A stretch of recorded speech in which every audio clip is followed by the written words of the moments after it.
Hello, my name is Malik Abbasdab. Welcome to PM Express. They are often criticized. Sometimes their motives questions. I'm talking about Imani. But even that organization that claims to have a thick skin may not have predicted the outcomes of its latest work and the almost violent attacks suffered from all political angles. We discussed tonight the Imani's claims that many of the promises made by the political parties are unquantifiable. What does Imani mean by this? We will discuss it when we come back, and I will introduce my guest after the break. Stay tuned.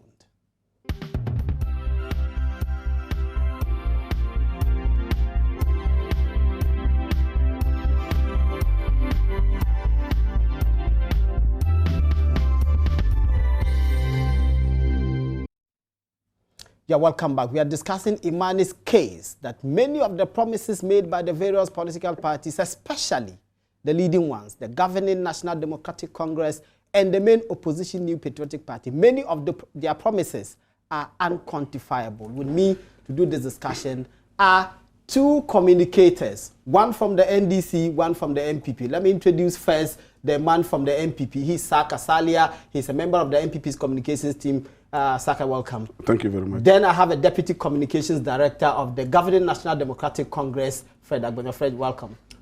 Good evening, Good to see you. Good to see you. Let me start with Salia. Imani's case is that out of about 19 or 20 promises that your party makes, covering the economy, social policy, governance, just one is quantifiable. The rest of them are just mere comments that you're making. Yeah, thank you very much.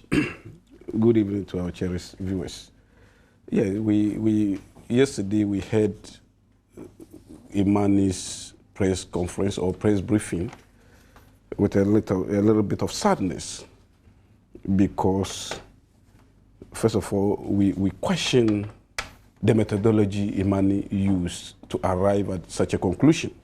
Why is that? You see, if you want to criticize or assess a political party manifesto and to come out to use it as a case study to improve upon future situations, what you do is that you yourself has to do a very good job. Your source. Why do you think they didn't do a good job? Well, the NPP, for instance, we are yet to come officially with our manifesto. And once our manifesto is not in, the source of where you gather your whatever data or your information has to be very credible. And secondly, once your source, the source of gathering, I mean where you got your information from, cannot be said to be the official source. What you do is that you throw those sources to the political party. I have chanced upon this promise by ABC, the official of your party, and this is what the promise says. The 29 promises that they pegged, yes. The 29 promises that they pegged are all promises that are made by the leadership of your party, i.e. your presidential candidate. Yes. And out of those 29, just one of them is quantified. I'm saying that after the leader of the party, when he is on the political platform, he will give, the information. He's not bound to stand on the political platform to give you the rundown. I mean, to tell you that it's going to cost like this, we're going to get the money from here, we're going to do ABCD. Okay. They are not asking for those figures, but let me go to yes. Fred for his preliminary comments on this.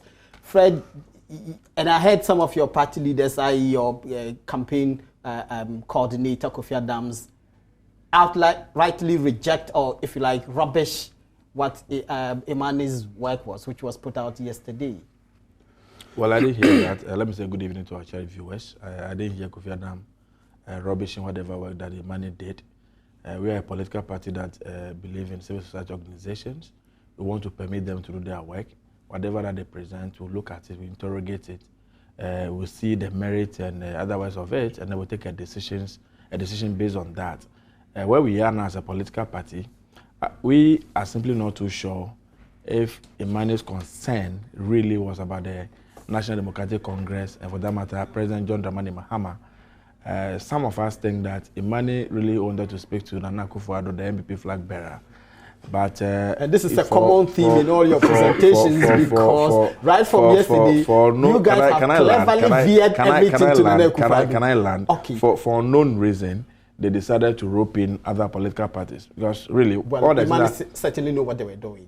You see, I will not attack Imani, and I'm extremely surprised. I've been monitoring social media all over the place. The things my brothers and friends in the NPP have said about Imani since this particular report was put out, and I sat back and asked myself, everybody who lives with us in this country knows that Imani, plays good, beautiful football with NPP. That's your claim, and you have consistently made it over years. You agree, and you know that. No, Fred, this is a claim that the NDC, your party has consistently claimed that. Are you suggesting Imani? Are you suggesting you don't agree with me? No, I'm saying it's not for me to adopt a position. I'm saying for the NDC, but the point you have consistently argued that Imani speaks for the NPP. Okay, let's even assume that they don't. How come suddenly NPP cannot tolerate anybody? They can't even tolerate Imani. They can't tolerate IAA. They can't tolerate everybody. They have come out with their work. At least debate the substance of whatever claim they are making. My initial reaction is that manifestos are not supposed to be completed in 100%. There's no political party manifesto anywhere in the world that is able to fulfill all the promise that they made 100%. Because it's a forecast, it's a projection, it's the things you intend to do, given the opportunity and all things being equal. You and I agree that life does not present to us everything being equal. And so therefore you cannot do many of the things that you want to do. If I have a minute, I'll use one example to illustrate the point I'm making. In our manifesto, 2012 manifesto, for instance, we promised we were going to build 10 teacher training colleges, given the opportunity by the people of this country. Now, when we assume office, we realized that a lot more of the people were not getting access to teacher training colleges, were not necessarily getting access because we didn't have enough space, but because of the quota system that we introduced at teacher training college as a result of the allowances. So what we did as a political party, as a government, was to remove the allowances, remove the quota, so they are picking more people. So instead of building 10 teacher training colleges, we are building only one. One promise we never made is about increasing the number of nursing training colleges. But we interest you to know that when we assumed office in 2009, Ghana had only 35 nursing training institutions. Okay, so you're not quite addressing Imani's... No, let me just land on a point. No, the same point. It's the same point I'm addressing. Promises that you make, which are unquantifiable. Let me just land on a point. I'm saying that when we came into office, we had only 35 nursing training colleges in this country. Today, as we speak, we have as many as 86 nursing training college institutions. What that means is that NDC, within this period of time, we have added as many as 51. Public or private? Public. Government. Is it as a price? Okay. So the point I'm making is that, yes, we might not have promised to build several nursing training colleges, but we have done it because of the exigencies of where we are as a people. So Imani cannot say that you make a promise, you don't fulfill it. When you are their case is not quite about fulfilling. Their case is that the promises that you make are unquantifiable. But let me go back to Salia. Okay. One of the things that Imani raised about some of your promises, one was your promise to create a northwestern region. And they say, this is not quantifiable. You haven't told anybody the cost of the creation. You haven't told anybody the borders of this region. You haven't told anybody what revenue you expect to generate or allocate to this region. To that extent, that promise, they say, is unquantifiable. Yeah, I think that is the explanation I wanted to give from the very beginning. And I said, if you want to know the details of any particular political party, first of all, not even the manifesto can even give every detail. But at least the manifesto can give you some modicum of details for you to understand what the whole policy is all about. Here is the case. We just mentioned it. That everybody knows that the north, the boundaries of the north western region. If you don't know, but in the creation, in our constitution, in our manifesto, all these things will be outlined. So that if I don't know why the haste to come out with such findings. What Imani should have done. In this, we are not condemning Imani, just like what the NDC has been doing and all that. We are talking about the issues. We are critically examining, analyzing even what they have also analyzed. But one of your guys, Mustafa Hamid, yes. and to be fair, Franklin himself mistook the Mustafa Hamid for the Mustafa Abdul Hamid, who speaks for Nana. Yes. He confused the two of them. Yes. But nonetheless, this Mustafa Hamid is also of NPP stock. Yeah, I know him. But I don't know what he said. But what I'm saying is that we as NPP, everybody knows us. I mean, between us and the NDC, we know which of the two political parties talk about the issues. We talk about the issues, they talk about tangential things. But I'm saying, if you want to know the details about the creation of the Western, North-Western region, everything will come under the manifesto. So that if you do not have the patience to wait for the manifesto to arrive, for you to now use the manifesto to scrutinize it and then come out with your findings, the only decent thing you can do if you want your work to have the credibility that it deserves is to first of all ask the relevant body.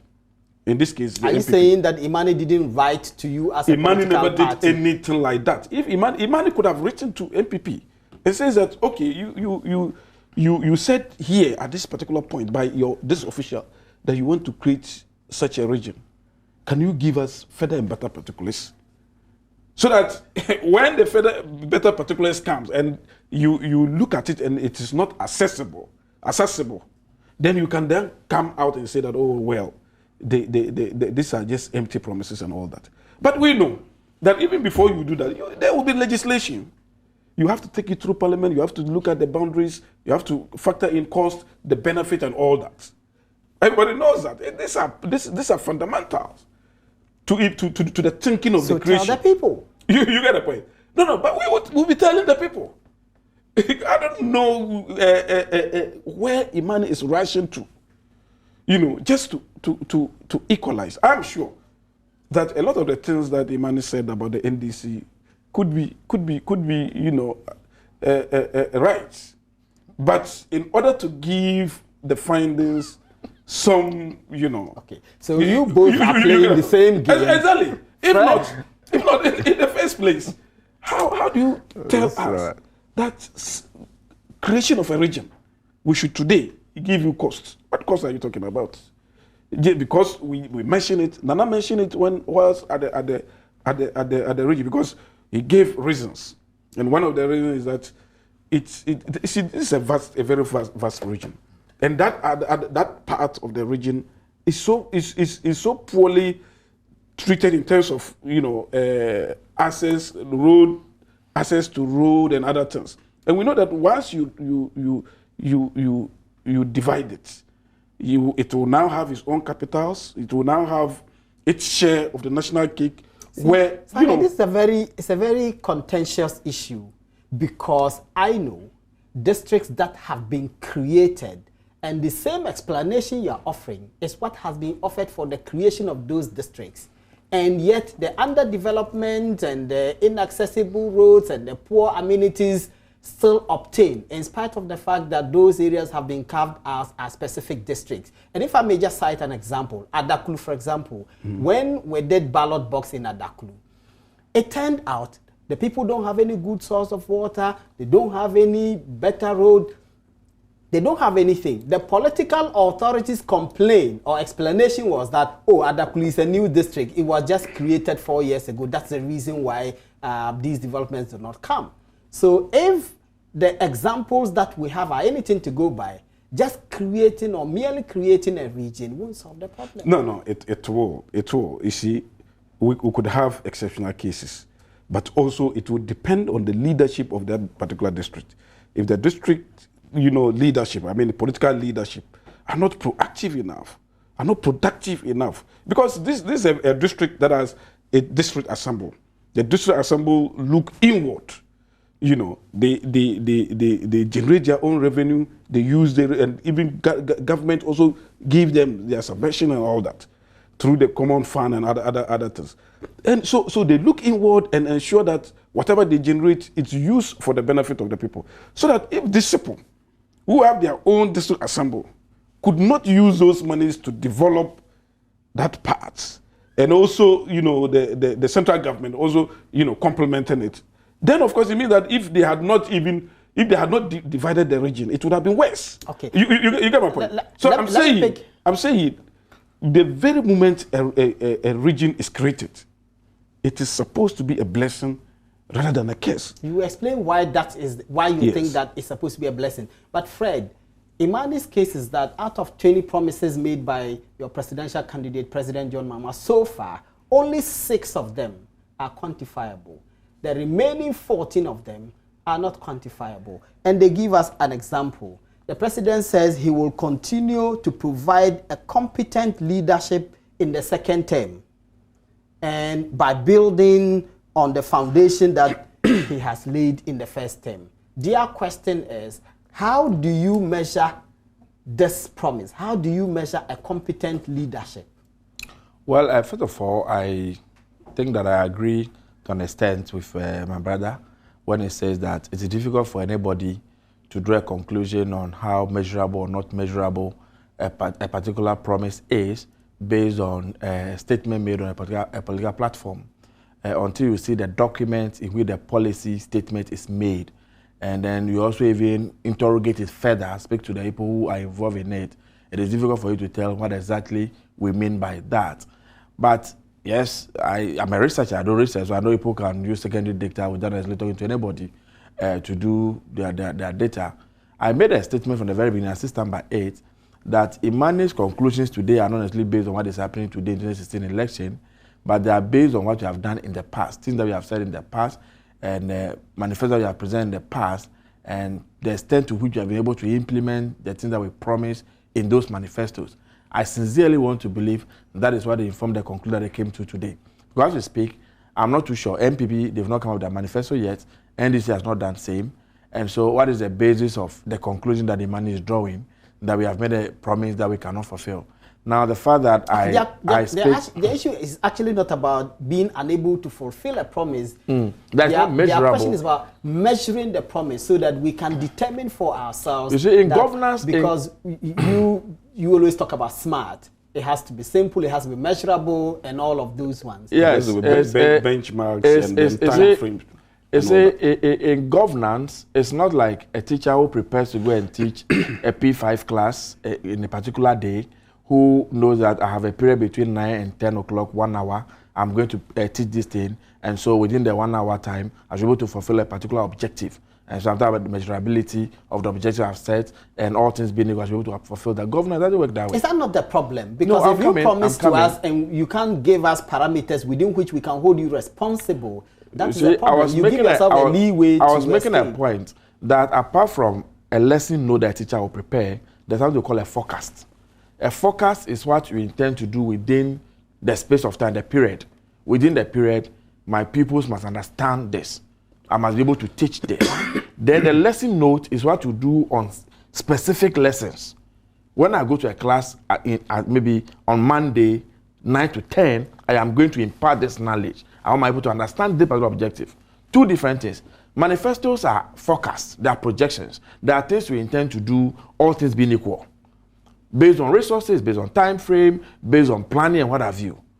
And so there is no way all the things that you put in your manifesto, you necessarily can put time into it to be able to do within some space of time. For instance, we promised that we're going to build 200 day secondary schools within 4 years.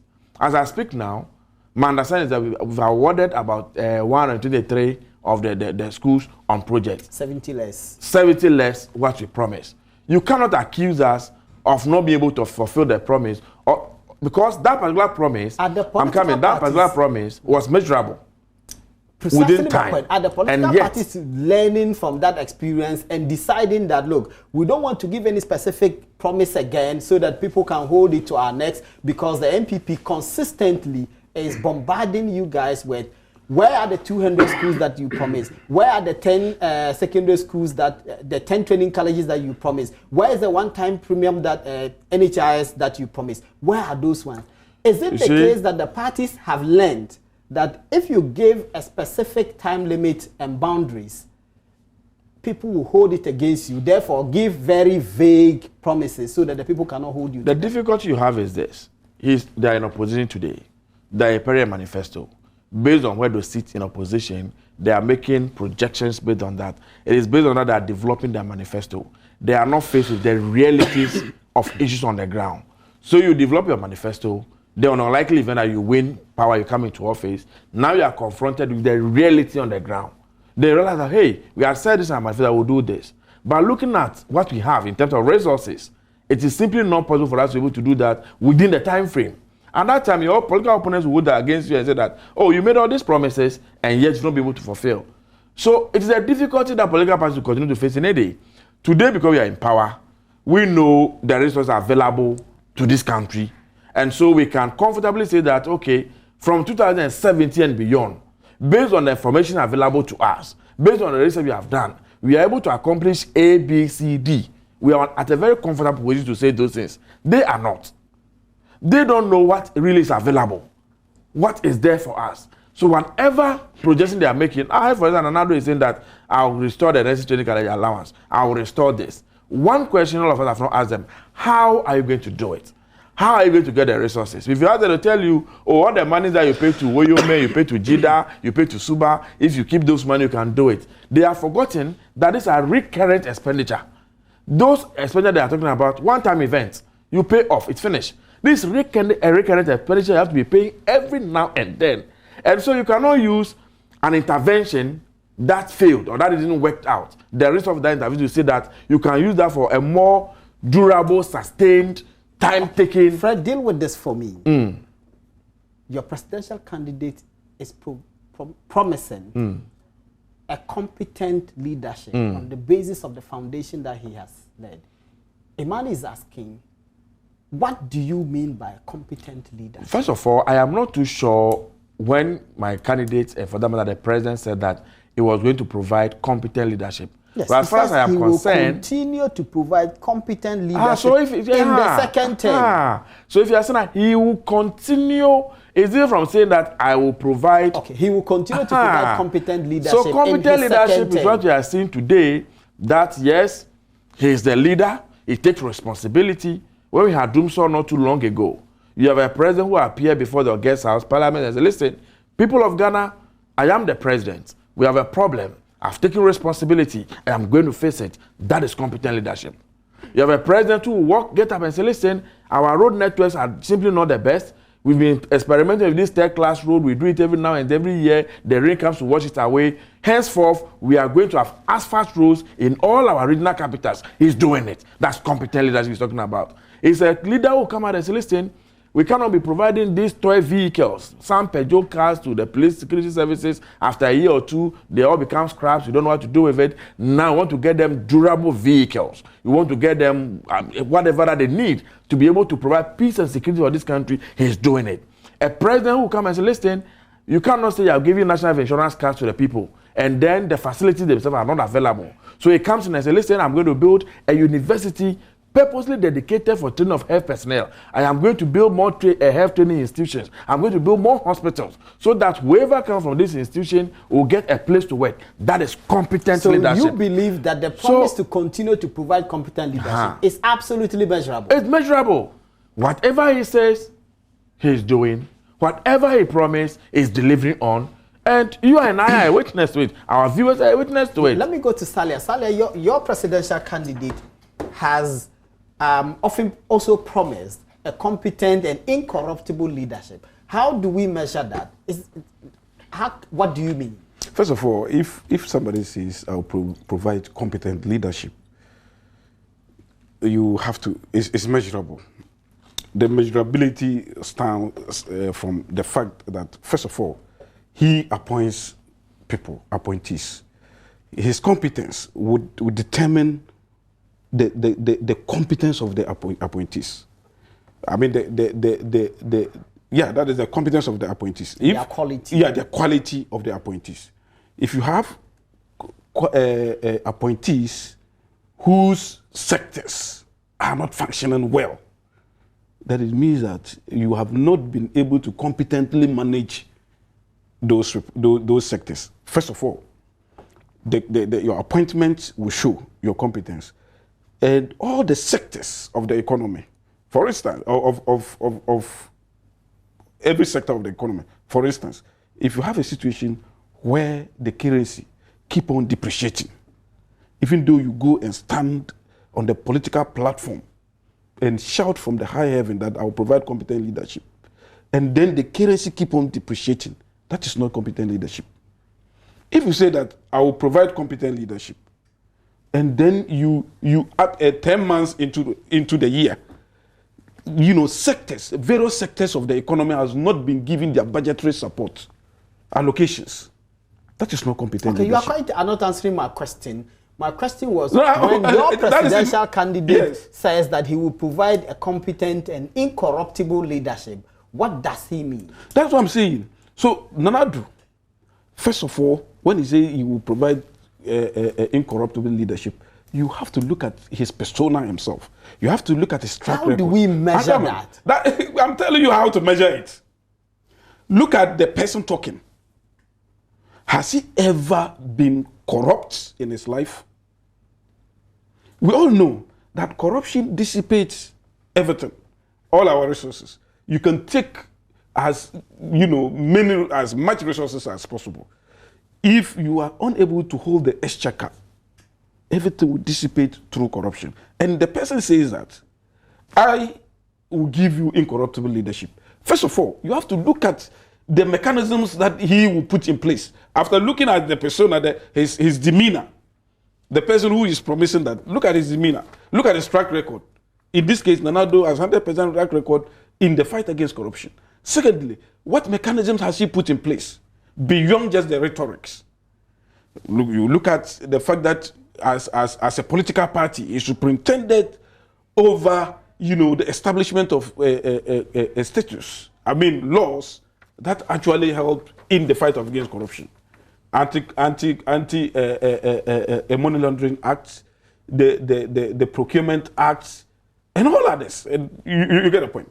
Apart from that, how would he deal with people who are caught in the web of corruption? If those people are caught, what measures are we going to put to ensure that they serve as deterrent? These are some of the things. So you also believe that promise is measurable? It's quite measurable. Quantifiable. It's quantifiable. Especially a situation where somebody would arrest people who have been caught to engage in corruption activities and just ask the people, go and refund the money. You remember, I don't want to go there, but you remember when some people in the Tema enclaves actually evaded taxes, and the president set a tax force to actually unearth them. Led by Clementa Park. Exactly. When those people were arrested, they were simple acts. But that was not a criminal act. That was a prudent action because you don't want to spend money prosecuting people. At the end of the day, you lose money. Get them to pay back the money. They should do both. The people have to repay the money with interest and prosecute them. So that because if you don't deal with corruption as a high-risk venture, it will have the propensity of actually, guarding people on because they've seen others who have engaged in same and have been allowed to go off the hook. The NATO would treat corruption as a crime, as a felony. Because that is what will help this nation. Okay, that's your promise. That is our, and it's very quantifiable. It's very, very, very quantifiable. But if you just say it, let me hear from Fred. Fred, you were. I don't want you to respond to him because it will generate into argument. You were talking about the building of schools. And you are talking about the community day schools, the 123 that are being constructed. Yeah, 9 have been commissioned. We are told 14 are ready for commission. 9 have been commissioned. The rest are at various stages of completion. And what your government is seeking to do is to use these schools as a launch pad for its progressive free senior high school. Very much so. One of the questions Imani raised is, have you done the costing? How much will it cost to make senior high education free? The same question they asked the NPP when they promised it in 2012. Well, unfortunately, it is difficult to have a debate like that without responding to your opponent because our viewers maybe will get a bit confused about a few of the things, but you are the moderator. If you say we shouldn't do that, so I'll just skip to the issue. You see, long before now, we had put out the statistics, the figures. What would take us for us to do the free secondary school program? What NDC said is this. The constitution that was drafted far back before 1992 had employed the political parties to work towards achieving progressively free education in this country. We are saying that there are some people in our society who have the resources to be able to pay for their education. And so we don't see the need why we should have wholesale free education. And so we need to target those who really are in need. There are people that we need to give the free education to. That is why today, as we speak now, there are some people who are benefiting from free school uniform. It's not everybody who is benefiting because your son, your daughter, who are a very rich man, you can afford to pay. I don't think that my brother will accept to collect government uniform for his kids. He's a very rich man. Now, some are benefiting from free sandals. Government is doing same. Some are benefiting from free scholarship. Government is doing same. The free secondary school that we have put at the buildings that are up now. But by the way, after the first distribution of the sandals in Adan, we haven't heard more. Are we expecting more? Oh yeah, they're still doing it. You can follow, you can monitor. You see, what we did was that the president symbolically went there to commission the project. So, as usual, the media houses pick it, televisions and everybody. But it's an ongoing exercise. Just like exercise that we are giving to the pupils, just like the test we are giving to the people, the school uniform. It's an ongoing exercise that is going on across the country. Like I said, we are a social democratic party. And so, the vulnerable in society, why do we bring them at par with the half in society? So it is not an exercise that is open for everybody and just for everybody. You recall before 2009, school feeding program, for instance, they started around Achimota School. We were told at the time when they could, the people were not taking the food. Because majority of the people from Achimota School are people who are from, so to speak, affluent homes, from very good parents. And so they were not interested. When we came into what we did, we moved that particular program from Achimota School. We took it to Choko, Mamprobi, Nima, communities where we think that a lot more of the people will be interested. And Achimota School alone, as we speak today, is feeding 9 other schools within the metropolis. And so that is the way we are approaching it. NDC does not believe in just coming on air, go and political platform, and for the sake of partisan politics, make promises that you cannot really fulfill. What you are doing now is what every other country that has people have done. You always want to task the rich to support the poor so you can bring them at poor. There must be that equity. Bring them at par. At par, maybe, yes. You can bring them at par. There must be that equity in development and in survival and everything. And that's what we are doing. So it is very measurable. Unfortunately, because I know we're going to deal with that issue, I don't have the figures with me here. But Minister of Education clearly put the figures out. How much was going to cost us, because we wrote this program last year, September. We put the figures out, if you remember. Yeah, the figures and everything about it is put out. We are not a flag bearer who will go to BBC and talk. And when they ask him, how much are you going to do for your free HS? He said, we are costing. How much? We don't know. And I get about, we don't do that. You're talking about Nana Akufo-Addo. But we costed that. With Steven Saka. Oh, yeah, but we costed it. Nana did that. We have to go for a break at this point. We costed it. When we come back, I'll be holding them. Some of the promises that their parties have made, which Imani believes are unquantifiable. You are watching PM Express, and we are discussing Imani's case against the political parties. We will be back.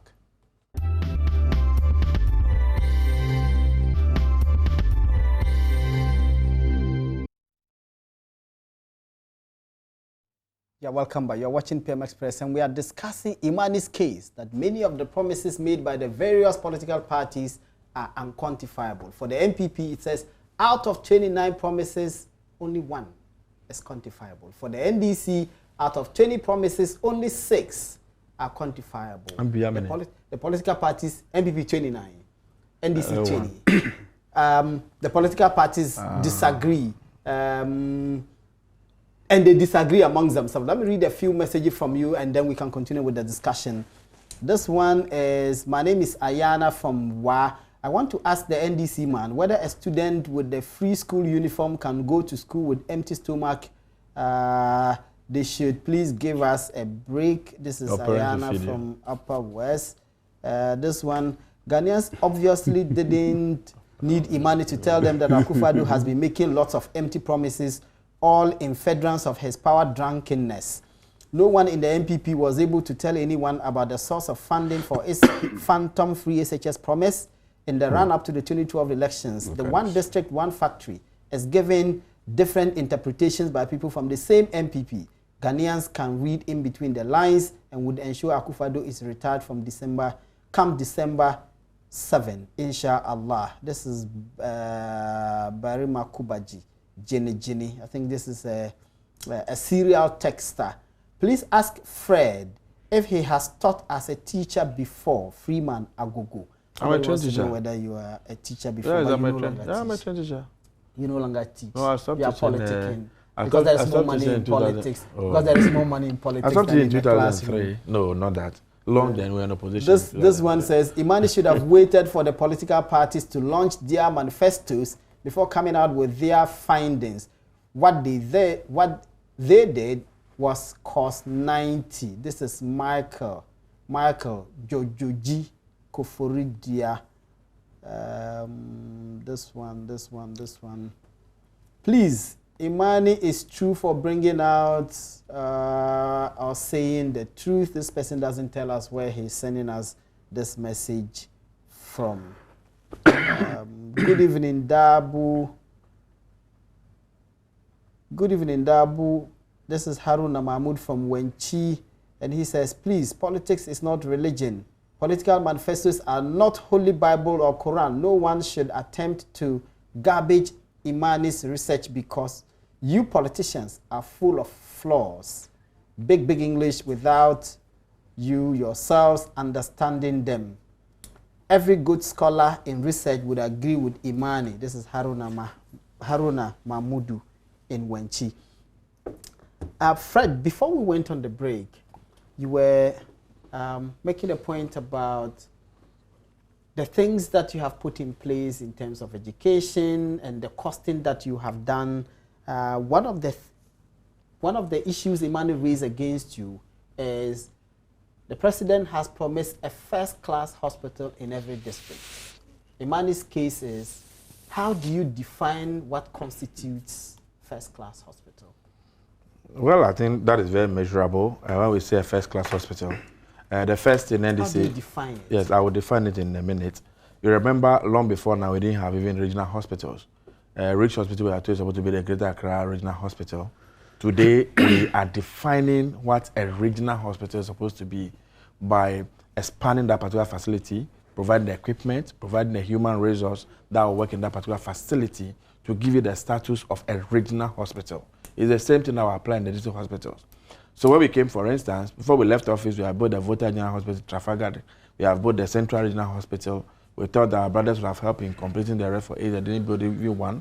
Today, as we speak, Upper West, when you go to Wa, we are building a regional hospital there. We are building one in Bolga to complete the second, the Greater Accra one, which is the Rich.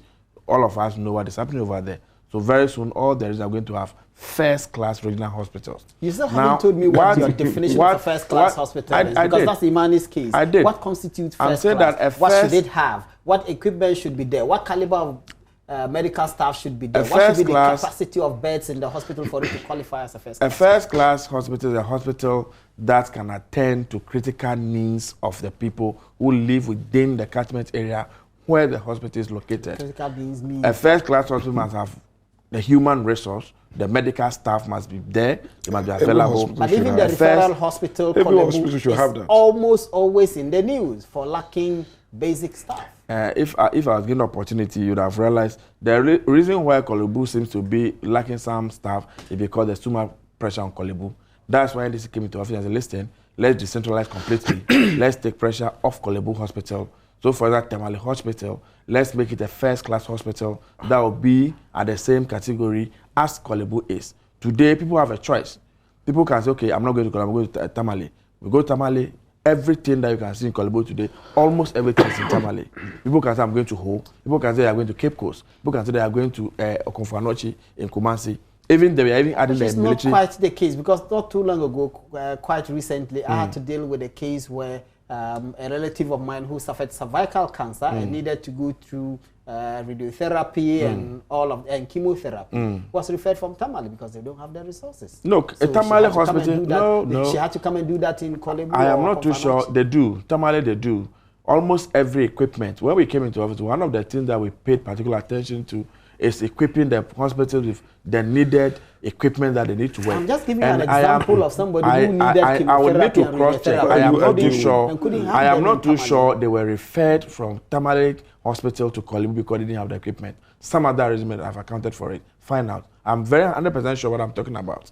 I am not too sure he or she was referred. She was referred because they didn't have the equipment. In Tamale didn't have. It was not enough to provide the services she needed. And those services are radiotherapy and chemotherapy. No, I'm not too sure. I'm not sure. We can find out. And maybe our viewers, I'm sure our viewers from Tamale Teaching Hospital, the administrator, they may be watching us. They can tell us we don't have staff facilities over there.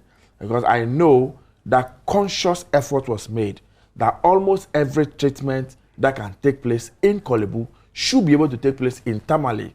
So that in the interim, once we are putting up the Upper East and Upper West Regional Hospital, everybody from that catchment area can go to Tamale and see whatever medical care. Consciously, that was done. So I'll be surprised if anybody went to Tamale Teaching Hospital today and it was referred to Kolebu because they didn't have a particular equipment. Okay, I didn't quite get a straightforward answer as to what constitutes first class, because you said person who can get critical services, and what does that mean? A first class hospital must have critical, must be able to provide critical services. What do you mean by critical services? You see, we have referral hospitals. We have cheap compounds. Yes, we have cheap compound. When you go to a cheap compound, you don't expect to get the treat first aids. And quite recently, I was in Upper West and I went to a village. I went to my village, Palwogo, and a friend of mine was telling me there's a chips compound there. A friend of mine was telling me he took his son to the chips compound and was told that there is I think some syrup. I think that the son was suffering from malaria of some sort, and he was told that they couldn't give him the whole bottle because that was the only one in the facility. So they only gave him, they poured some on the lid for his kid, and then they kept the rest there. Yeah, I've just told you that cheap compounds are supposed to provide first aid services. So for instance, I have a friend who is watching us, I'm sure, Shaseye. She works in a clinic at Bakwa in Likwe in the Ohwe district. That's a clinic. When you fall sick, that's the first point of call. They rush you to the place, they take care of you, they give you the first aid. If there's a challenge, they move to the district hospital. It's not problematic to be sharing one bottle of syrup. This is an isolated case. I cannot substantiate what you are saying. It's an isolated case. It cannot be a general case across the country. Okay, it's an isolated case. No, but if I land on the point I'm making, you understand. Because he was injecting me a number of times. Okay, and never allowed me. The point I'm making is that hospitals are graded. We have cheap compounds, we have a district, we have a clinic, we have a district hospital, we have a regional hospital, then we have this referral and teaching hospitals, where we expect that they should have everything that they need as far as medical care is concerned. Not too long ago, in Ghana here, very basic ailments, people have to be flown out of this country to seek medical treatment, and in South Africa, in UK, what have you.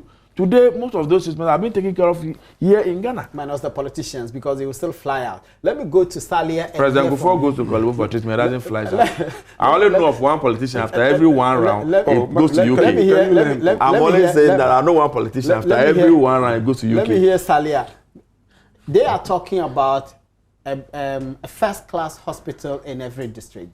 Your party is talking about a factory in every district. Imani says this is completely unmeasurable, completely unquantifiable. One, you haven't told us what kind of factory you are going to cite, what is the nature of the factory, in what industry, in what area. You haven't told anyone. You just thrown out there a promise that you will build one factory in each district. Exactly the problem I've been, reason all day, that Imani, rush, there's some indecent haste to just come out with the findings. If Imani had, waited a little while, we would have come out with the manifesto and all these things would have spelled out. But you see, when we talk, we just mention it. We just serve notice to the Ghanaian public that this is what we intend, we want to do, given the opportunity. And I am privy to the fact that this is being costed, you know, by the committee in charge of that. You even remember what was it, Alan Chairman? You know, he was also even giving a little bit details into former trade minister. You know, former trade minister, into what happened. But I'm saying that Imani in this particular case actually, you know, did not do a very good job. When you mention Alan, yes, you play into the hands of the NDC, wouldn't you? In terms of what? Alan was the one who was in charge of the presidential special initiatives. But that is not in the discussion cassava, here. in starch, and Is all that of the that. discussion? And all of them No. We are not discussing the cassava issue. No, I'm just saying I'm just telling you that at least Alan Chairman actually put some flesh to the fact that we will be doing one district, one factory thing. People say that, what sort of factory are you talking about? How would you know, at this particular moment, just come out and say that? Because we said that every area, if you're in Greater Accra, and then you realize the potential within the Greater Accra in terms of what we can manufacture. We all know the importance of, you know, industrialization. If you want to industrialize this nation, it has to be ambitious. You have to come out with ambitious plans and show, because that is what would drive this nation into prosperity. We all know that our CD, you know, is not stable. It depreciates, you know, with the speed of light. And in order to that may have been true in 2014, but it's better now. I mean, better in terms of what? I mean, the CD keep on depreciating. The CD used to be 3 point something, almost 9 now, almost 4 now. So when we are talking of better, is not still good. I'm saying that because of the unstable nature of our CD, it's always very difficult to plan, especially business people. In order for us to ensure that we have a stable currency, we need to industrialize. When we industrialize, we all know that balance of service deficit that we've been having this year, about close to $4 billion dollars, the deficit and all that. And another thing too is that because of yes, I'm telling you, because of deficit. Another thing too is that because of the excessive borrowing, we always have to, you know, get dollars here and go and pay for interest and all that. So all those things culminated in the depreciation of the city. And for that matter, the very moment we industrialize this nation, industrialization will first of all create jobs. That, Salia. No. The problem is... But you see, it will create jobs. We all know. And once it creates jobs, it has solved a critical need of the people. Salia, I guess the question being asked is, everyone knows that industrialization is the way to go. Yes. The question is, how? The how is that every district of this country, Nkrumah actually almost did it. Nkrumah created over 300, you know, states, institutions, I mean districts, state-owned, yes, state-owned factories and all that. And those factories Nkrumah, you know, created were not factories that were in the same standard. Am I lying? Some of them will be, you know, because there was a Palagu meat factory, you get a tomato factory, and all of and that. All that. In the some of them, by virtue of what will be manufactured, would be more sophisticated than the other, and all that. But that one will be left to the committee that will have to look into it. Your critics say you are looking at going to go and put up a grinding mill somewhere and call it. No. Putting a grinding mill is not a factory. You won't call that one a factory. You see, what constitutes a factory is what we are going to do. A factory that will be able to employ people, at least 1,000 people and over. The NDC says they are doing that. They've put up a Commander Sugar Factory. No, see, I mean, the Commander Sugar, that is a moribund. A sugar factory that did not even produce a cube of sugar. That's because there's no sugar cane. Yeah, but because of that, it has not, because they are unable to do it the right way. You get the point. It's sort of first of all, ensuring that we get the raw materials and all that. I think we are unable to do that. You can allow some rebuttal. Because no, let me. The way you were talking, you were giving the whole world. He doesn't agree you with were giving the whole world. I'm not saying anything. I just want to say that at least can allow some rebuttal at this point. So I'm saying that. Look at the NDC currently. They say that they have a factory in Bupe that process shell nuts and all that. Yes. But you know that the president has repeatedly no. But you know that it's a private sector. Well, but your party has always said that private so that is what I'm engine saying. Of growth. You see, that is what I'm saying. So we are not saying that we would do that, alone. We are going to partner the private sector in order that we do all these things that we are talking about. And Fred is saying that they are already doing that. No, they are not doing that. But let me just... Can I finish? You cannot transgate me just like that. Let him do that, not you. Hold on, Salia. You get it. But I haven't finished. Salia, hold on. No, but I haven't finished. I'll come back to you. So let me The point I'm making is this. Because you did that. You did that. You finish your point. So I'm saying that in the creation of this one factory, one district, it's not something that is so huge that we cannot do. Because it's so easy. Look, when we talk about the free HSS, these people they say it's not possible. Today, they say that, they did not say so. Now we are talking about this and they say, they are also thinking about it. Even the creation of the northwestern region, they say, they are also thinking about it. What is it that you think about? What is it that you people think about and will never bring it out? Until the NPP bring it out, then you come out. You see, even look at Sada. Okay, so these are people that should not be taken serious at all. You hold on, Salia. You see, a first year student in a secondary school economics class knows that you don't just get up and set up a factory or set up a company. Yeah, but they have a point when they say every district has something which is unique to that district. You see, it's not as if, it's not for nothing that we have industrial area in Accra. It's not for nothing that we have Tema as the industrial hub of this country. It's not for nothing that we have Takrady as the industrial hub of this country. It is not because there are not several districts that could manufacture the same thing that we could get over there. To start up a factory, several things come into play. Proximity to even other industries. So that the raw material of another industry now can become, the finished product of another industry could become the raw material of one other one. I am not one of the persons who think that nothing is or something is impossible. Anything that human man can imagine, you can do it. I don't have a problem with it. You ask a very salient question that you've not gotten an answer for.